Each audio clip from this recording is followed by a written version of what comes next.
Assalamualaikum warahmatullahi wabarakatuh. Salam dan bahagia ibu bapak berlibat. Di sini perkenalkan saya Encep Rahman Sofian, sebagai angkatan 11 dari SMP PGRI 1 Cikadu Kabupaten Cianjur. Di sini saya akan melakukan aksi nyata 2.3, yaitu coaching supervisi akademik, yang dimana saya didampingi oleh rekan saya yaitu Bapak Koswara, yang nantinya akan saya jadikan objek praobservasi, di mana praobservasi akan dimulai. Baik, assalamualaikum warahmatullahi wabarakatuh. Waalaikumsalam warahmatullahi wabarakatuh. Pak Encep, Gimana kabarnya hari ini, Pak? Alhamdulillah sehat. Alhamdulillah. Baik, Pak. Sebelum nanti mengikuti kegiatan supervisi akademik, yang dimana dalam aksi nyata 2.3 program guru penggerak, itu tentunya saya harus bisa mengobservasi salah satu rekan sejawat, yang dimana nanti saya akan menjadi observer sewaktu Bapak nanti akan melakukan kegiatan pembelajaran. Namun sebelum itu, sebelum berlanjutnya kegiatan coachingnya, saya akan memberikan beberapa pertanyaan yang nantinya bisa Bapak jawab. Yang pertama itu, pembelajaran apa yang nanti ingin Bapak harapkan atau ingin Bapak terapkan di kelas?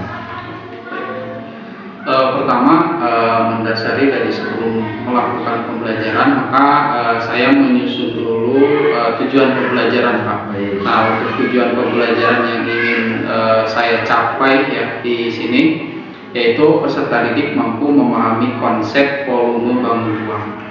Seperti itu. Baik, nah selanjutnya untuk areanya yang akan dikembangkan. Untuk area yang akan dikembangkan. Baik Pak, untuk pengembangan di sini yang akan saya kembangkan yaitu keterampilan peserta didik, yang dimana peserta didik nanti akan mengeksplorasi atau mendalami mengenai konsep bangun ruang, ya, konsep volume bangun ruang dari berbagai bentuk bangun ruang yang relevan atau kontekstual dengan kehidupan nyata. Seperti itu. Nah, untuk model pembelajarannya yang akan diangkat nanti model pembelajaran seperti bagaimana ya? Baik. Untuk model pembelajarannya kali ini saya akan menggunakan CTL atau Contextual Teaching and Learning. Nah, di mana model pembelajaran ini menekankan sesuai sintaknya yaitu kontekstual atau berhubungan dengan kehidupan nyata dalam kehidupan sehari-hari. Nah, pasti kan dalam metode juga nanti akan ada strategi ya, Pak ya, yang akan diterapkan nantinya dalam pembelajaran. Nah, untuk strateginya nih, ya, itu kan dominan akan dilakukan ya. Ya. Seperti gambarannya nih, gambaran pembelajarannya seperti apa dalam bentuk strategi? Untuk strategi pembelajarannya kali ini saya menggunakan strategi pembelajaran berdiferensiasi, Pak. Nah, di mana berdiferensiasi di sana itu yaitu diferensiasi proses, kemudian konten ya. Dan nanti pada proses pembelajaran berdiferensiasinya juga saya akan menekankan kepada gaya belajar siswa ya, di mana sesuai dengan minat atau gaya belajar mereka, yaitu audiovisual, visual ataupun kinestetiknya. Nah, dalam bentuk penilaian, nanti kan ada evaluasi juga. Nah, dalam bentuk penilaiannya itu Bapak akan melakukan penilaian seperti gimana? Untuk penilaiannya, pertama saya akan menggunakan tes tulis, Pak ya. Nah, di mana tes tulis ini untuk mengukur pencapaian materi siswa sudah sampai mana. Nah, kemudian saya juga akan melakukan penilaian sikap atau observasi pada saat proses pembelajaran berlangsung. Seperti itu. Berarti itu udah termasuk bentuk evaluasi juga ya? Ya. Nah, ini untuk sasaran kelasnya itu akan ada kan di sekolah kita itu ada 3 jenjang ya. Kelas juga ada A, B. Semua kelas itu ada A dan B. Nah, nanti yang jadi sasarannya itu kelas berapa? Baik, untuk sasaran kelasnya saya akan mengajar di kelas 9, Pak. Di kelas 9A. Ya, 9A itu di jam pertama. Waktunya itu jam pertama? Ya, waktunya. Untuk pelaksanaannya? Pelaksanaannya sekitar jam 8 ya Pak, 8 sampai di jam pertama. ya Di hari Senin. hari Senin. Berarti hari Senin jam pertama setelah selesai upacara berarti ya. Iya. Oke, baik Pak. Nanti mudah-mudahan dalam pelaksanaan bisa berjalan dengan lancar.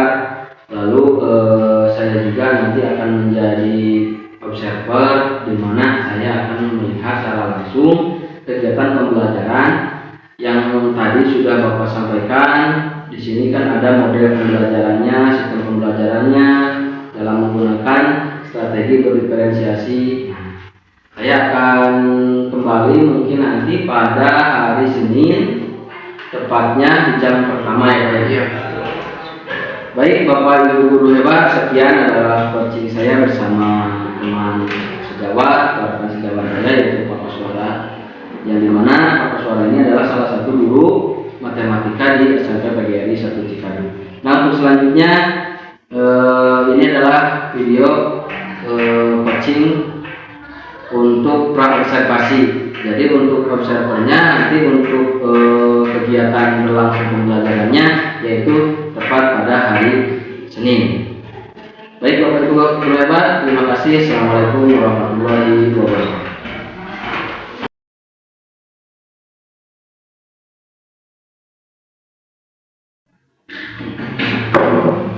Oke, assalamualaikum warahmatullahi wabarakatuh.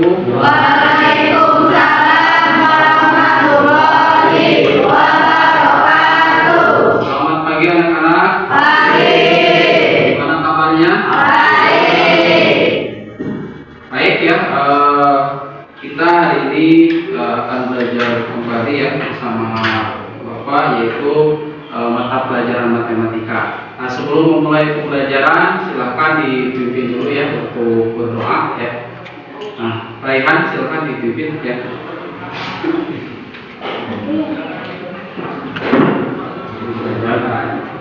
Dulu siap. Belum belajar, mari kita baca dalam hati mulai. Assalamualaikum warahmatullahi wabarakatuh. Oke ya. Sebelum kita mulai pelajaran, Bapak akan cek dulu ya untuk kehadirannya atau hadirnya ya. Nah, siapa di sini yang tidak hadir? Ada yang tidak hadir? Ada Ada siapa? Wisma Wisma. Apa? Sakit? Ya, sakit ya. Ya, jadi yang tidak hadir itu Wisma ya, Wisma saja. Oh ya, sama ya. Udah berarti sakit ya. Nah, dua-duanya sakit ya, kita doakan mudah-mudahan segera sembuh ya. Amin. Baik, kita akan lanjut ya ke materi. Nah, di mana di minggu lalu atau pertemuan sebelumnya kita belajar tentang bangun ruang sisi datar ya, yaitu menghitung luas dari permukaan sisi luas dari permukaan bangun datar bangun ruang sisi datar. Nah sekarang kita akan naik ke volumenya ya, ke volume kubus. Nah tapi sebelum kita lanjut ke materi ya, nah ini duduknya silakan berkelompok dulu ya. Nah silakan berkelompok dulu. Dan ternyata ini sudah ya, sudah duduk berkelompok. Jadi kita tinggal melanjutkan proses pembelajaran ya. Nah sesuai dengan LKPD yang sudah Bapak bagikan ya, Nah itu sudah ada materi yang akan kita pelajari sekaligus juga tugas-tugas yang harus kita selesaikan. Oke, ya bisa dipahami ya. Nah, kita kembali ke materi ya. Nah jadi untuk menghitung volume kubus ya, kemudian balok dan juga prisma di sini ya, itu kita perlu memahami dulu yang namanya konsep ya, konsep atau pemahaman. Nah, di mana di sini sudah ada eksplorasinya, silakan bisa diperhatikan ya, bagaimana menghitung kubus dan juga kolom kubus dan juga kolom. Nah, dalam kehidupan sehari-hari ya kita ketahui bahwa benda-benda itu ada yang memiliki bentuk kubus dan juga bentuk balok ya.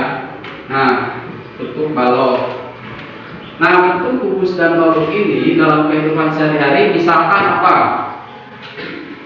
Ruangan ya, ruangan, kelas. Terus apa lagi? Hah? Yang bentuknya kubus? Ada kotak apa lagi? Dus. Terus apa lagi? Nah, oke. Nah, silakan sekarang dilihatnya yang KPD-nya dibuka. Nah, KPD-nya dibuka. Di sana sudah ada beberapa kegiatan yang akan kita lakukan ya. Nah, dari yang pertama yaitu menghitung atau mencari luas atau mencari volume kubus dulu ya. Nah, mencari volume kubus silakan dibuka ya semuanya. Nah, silakan didiskusikan ya bersama rekan-rekan kelompoknya. Nanti Bapak akan lihat. Nah, kalau ada kesulitan silakan ditanyakan ya. Ya. Kenapa? Gimana? Ya. Ya. Iya. Ya, jadi ini dilihat ya semuanya dilihat. Nah, ini kubus-kubus kecilnya ada berapa? Ya. Nah, kemudian nanti dihitung ya. Terus di sini kan untuk menentukan volume itu kita sudah tahu ya, di atas sudah ada penjelasan yaitu panjang kali lebar, nah kali tinggi ya, tapi di sini tertera panjang kali di sini tertera P ya, jadi P kali P yang sampai P pangkat 3. Nah, silakan ya. Jadi bentuk yang kompleks, yang kompleks ya, misalkan seperti ini. Nah, misalkan nih ya. Nah, ini kan banyak ya kubusnya. Nah, berarti nanti kalau ini kan bentuknya sama ya, jadi kita tinggal hitung satuan kubusnya itu ada berapa gitu ya. Satuan kubusnya itu ada berapa. Nah, baru nanti digabungkan ke keseluruhan. Nah, nanti akan dapat kubusnya itu berapa sehingga nanti volumenya akan dapat. Oke? Bisa dipahami? Oke. Ya, lanjutkan ya.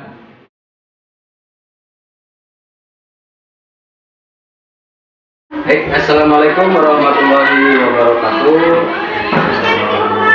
Gimana Pak kabarnya? Alhamdulillah. Alhamdulillah. Pak Pepe gimana kabarnya? Baik. Alhamdulillah, baik juga, Pak. Baik Bapak Ibu guru hebat, dalam video kali ini saya akan melaksanakan observasi di mana rekan saya yaitu Pak Koswara sebagai guru matematika yang sudah melaksanakan observasi kelas. Nah, di mana observasi kelas sudah berlangsung selama mata pelajaran sesuai dengan modul ya Pak ya. Baik Pak, untuk praobservasi ini saya akan menanyakan beberapa pertanyaan terhadap praobservasi sebagai evaluasi di mana Bapak sudah melaksanakan observasi kelas. Baik ya Pak ya. Siap, Pak. Poin pertama nih. Apa perasaan Bapak terkait berlangsungnya pembelajaran yang dimana observasi kelas sudah berlangsung? Nah, untuk perasaan saya Pak ya, setelah dilakukan observasi kemarin proses pembelajaran agak tegang juga karena memang tidak seperti biasa ya, dimana saya mengajar itu tidak ada pengamat gitu atau tidak ada yang melihat. Jadi memang kalau pembelajaran sudah berjalan ya ini sudah seperti biasa dilakukan. Hanya saja mungkin karena ada observer, nah jadi saya agak berpikir juga Pak. Nah, jadi dalam pembelajaran mungkin kita sudah sering ya Pak ya. Tapi kalau dalam pengamatan atau dalam observasi kelas itu pasti ada perbedaan ya Pak. Baik Pak, untuk yang kedua, nah ini Bapak bisa ceritakan nih atau menceritakan kembali tentang area pengembangan apa yang sudah dilakukan dalam observasi kelas kemarin. Nah, untuk area pengembangannya sesuai dengan modul ya atau rencana pembelajaran di mana saya menekankan pada keterampilan siswa menganalisis ya, atau melihat beberapa contoh, di mana pada materi itu kan saya menggunakan materi volume bangun ruang sisi datar, di mana saya memberikan penjelasan secara tekstual ya, secara kontekstual kepada siswa tentang benda-benda yang ada dalam kehidupan sehari-hari yang kaitannya dengan bangun ruang sisi datar. Nah, jadi di keterampilan di sana. Nah, dan pada keterampilan itu memang sudah berhasil ya. Jadi artinya siswa ini sudah bisa memahami dan juga melakukan penekanan terhadap keterampilannya sehingga proses pembelajaran berjalan dengan baik seperti itu. Baik. Nah, lalu untuk area pengembangannya, apakah sudah tercapai 100% ataukah memang ada beberapa yang belum berhasil, seperti mungkin dalam penerapan metode atau dalam bahan ajar seperti itu? Untuk secara keseluruhan ya memang tercapai sekitar 80% ya Pak, di mana masih ada kekurangan. Nah, di mana kekurangan ini mungkin nantinya akan terus diperbaiki ya, pada akhirnya akan terus diperbaiki.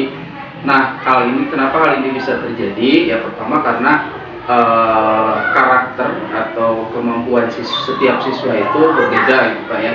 Nah, sehingga ketika saya menerapkan metode A, nah kemudian siswa bisa menerima, mayoritas bisa menerima, tetapi yang lain masih belum gitu, seperti itu. Nah, setelah saya tadi menangkap apa yang sudah Bapak katakan, nah untuk persiapannya, Bapak itu melakukan persiapan sebagai yang diobservasi ya, atau yang dalam penggunaan pembelajaran. Ya. Nah, nih kesiapannya seperti apa? Nah, untuk persiapan pertama berarti dari penyusunan modul dulu Pak ya, modul ajar Secara otomatis itu ya, secara otomatis itu modul ajar dan FPP. Kemudian menentukan juga metode pembelajaran dan juga pendekatan, sehingga ketika nanti sudah masuk kelas kita bisa menyesuaikan sesuai dengan sintak pembelajaran yang akan dilaksanakan. Nah, kemudian selain itu juga mempersiapkan kondisi kelas gitu kan, supaya keadaan siswa itu benar-benar siap untuk belajar. Ya, berarti dalam penerapan ini sudah ada alur cerita ya Pak yang sudah diterapkan dalam pembelajaran ini, juga sudah ada berdiferensiasi, dan di sini juga ada yang disebut dengan keyakinan kelas sudah diterapkan juga. Ya, betul, itu dilaksanakan sebelum proses pembelajaran supaya ketika proses pembelajaran itu berjalan sesuai dengan rencana. Sangat bagus ya Pak ya. Untuk pembelajarannya ada kekurangan nggak misalnya dalam media atau dalam bentuk metode yang diterapkan? Untuk kekurangannya mungkin waktu pelaksanaan itu manajemen waktu ya Pak, di mana saya mempersiapkan alat-alat kemudian media pembelajaran itu pada saat waktunya sudah masuk gitu kan, sudah waktu pembelajaran. Nah, sehingga itu cukup mengambil space atau ruang waktu ya beberapa menit gitu, dan itu cukup mengganggu proses pembelajaran seperti itu. Baik. Nah, ini untuk terakhir nih, untuk solusinya Ya, supaya kekurangan itu bisa tertutup, ataupun misalnya metode ada yang memang kurang diperkuat atau dipertebal. Nah, untuk solusinya Bapak itu kedepannya akan seperti apa? Yang pertama, untuk solusinya saya akan mempersiapkan lebih detail lagi ya proses pembelajarannya seperti apa, kemudian juga target dan juga capaian pembelajarannya seperti apa. Nah, untuk sarana dan prasarana untuk pembelajaran berikutnya saya akan menyiapkan sebelum waktu belajar ya, sebelum waktu pembelajaran masuk ya, atau meminta bantuan kepada rekan-rekan yang lain untuk mempersiapkan proses pembelajaran. Baik, sangat luar biasa sekali. Mudah-mudahan apa yang sudah dilaksanakan atau sebelum dilaksanakan itu bisa tersusun, dan mudah-mudahan kedepannya apa yang diharapkan juga bisa terrealisasi dengan baik, dengan tepat sasaran. Untuk metode mungkin kita banyak, tapi untuk waktu memang kita juga ada jukisnya, ada batasannya juga. Nah, mudah-mudahan kedepannya saya juga ingin tahu curhatan-curhatan dari Bapak tentang penerapan pembelajaran yang memang sudah sering atau sudah sudah menjadi kewajiban ya, kita sebagai guru mungkin dalam metode pembelajaran dan memang harus ada jenis pengembangan. Baik Bapak, terima kasih. Setelah pasca observasi ini saya rasa sudah sangat cukup, pertanyaan dari saya juga sudah terjawab. Nah, untuk selanjutnya saya ingin minta umpan balik dari pengajar praktik atau dari Pak Hamka Abdul Hakim untuk memberikan umpan balik kaitan observasi yang sudah dilaksanakan dari mulai pra-observasi, observasi, serta pasca observasi. Baik Bapak. Baik, terima kasih kepada Pak Cep yang telah memberikan kesempatan kepada saya. Juga tidak lupa saya sampaikan salam kepada Pak Suara yang telah bersedia diobservasi oleh Pak Cep, di mana itu menjadi salah satu aksi nyata yang harus dilakukan oleh Pak Cep pada kegiatan pendidikan calon guru penggerak. Kemudian pada intinya yang dilakukan oleh pada observasi ini itu kan meningkatnya pembelajaran yang disajikan oleh kita sebagai tenaga pendidik kepada peserta didik gitu ya. Kalau dulu kan observasi itu bermuara kepada penilaian dari pimpinan kepada tenaga pendidik atau guru gitu kan. Kalau sekarang sudah beralih prinsip daripada pelaksanaan observasi ini bahwa ini adalah sebagian dari upaya kita sebagai tenaga pendidik untuk memutuskan bahwa kita belajar sepanjang hayat dan terus melakukan perbaikan-perbaikan untuk terwujudnya pembelajaran yang berpusat pada peserta didik. Jadi apa yang disampaikan oleh Pak Ence pada kegiatan observasi ini itu sebagai bagian daripada usaha kita untuk terus memperbaiki pembelajaran yang kita sajikan kepada peserta didik. Jadi sudah beralih mindset yang harus kita kedepankan. Kalau dulu penilaian dari pimpinan kepada bawahan, kalau sekarang itu adalah usaha untuk memperbaiki sajian kita kepada peserta didik. Mungkin itu yang bisa saya sampaikan Pak Ence.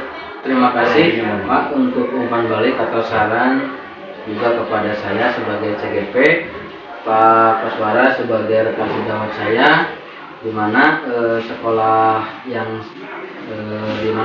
kita itu jenjang SMP itu memang digawangi oleh guru-guru muda juga. Jadi pembekalan seperti ini itu sangat bermanfaat. Baik, untuk video pra-observasi di mana sudah berlangsung dan juga kedepannya mudah-mudahan ini menjadi dampak lebih baik. Mungkin sekian, terima kasih. Assalamualaikum warahmatullahi wabarakatuh. Waalaikumsalam.